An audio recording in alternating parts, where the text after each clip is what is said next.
Bat হাতে প্রতি বছরই আইপিএলে দারুণ পারফর্ম করে থাকেন বিরাট কোহলি। চলতি আইপিএলেও এর বিকল্প নেই।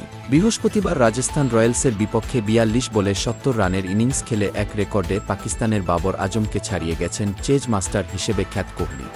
বেঙ্গালুরুতে বৃহস্পতিবার রাজস্থানকে হারিয়েছে কোহলির দল। ঘরের মাঠে টানা ৩ হারের পর অবশেষে জয়ের দেখা পেয়েছে বেঙ্গালুরু। এই ম্যাচে ৪২ বলে ৭০ রানের ইনিংস খেলেছেন কোহলি। আর তাতেই নতুন একটি রেকর্ড গড়েছেন কোহলি, যে রেকর্ডটা ছিল পাকিস্তানের বাবর আজমের। স্বীকৃত টি-20 ক্রিকেটে আগে ব্যাটিং করে সবচেয়ে বেশি ৫০ ছোঁয়ার রেকর্ড গড়েছেন ভারতের সাবেক এই অধিনায়ক। তার 50-র সংখ্যা এখন ৬২, যা ছাড়িয়ে গেছে পাকিস্তানের বাবর আজমের ৬১ ইনিংসকে।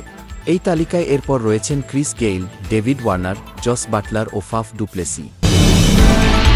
মোট টি-20 ক্যারিয়ারে আগে ও পরে ব্যাটিং মিলিয়ে কোহলির 50 ছোঁয়া ইনিংস এখন ১১১টি। গেইলের ১১০ ইনিংসকে ছাড়িয়ে গেছেন তিনি। এই তালিকায় তার উপরে আছেন কেবল ডেভিড ওয়ার্নার। ২০২৪ টি-20 বিশ্বকাপ জয়ের পর আন্তর্জাতিক টি-20 থেকে বিদায় নেয়া কোহলি আইপিএলে এখন পর্যন্ত ৯ ইনিংসে করেছেন ৫টি 50। তার শেষ ৬ ইনিংসের ৪টিতেই এসেছে অর্ধশতক। চিন্নাস্বামী স্টেডিয়ামে এবার ৪ ইনিংসে প্রথমবারের মতো 50 করলেন তিনি।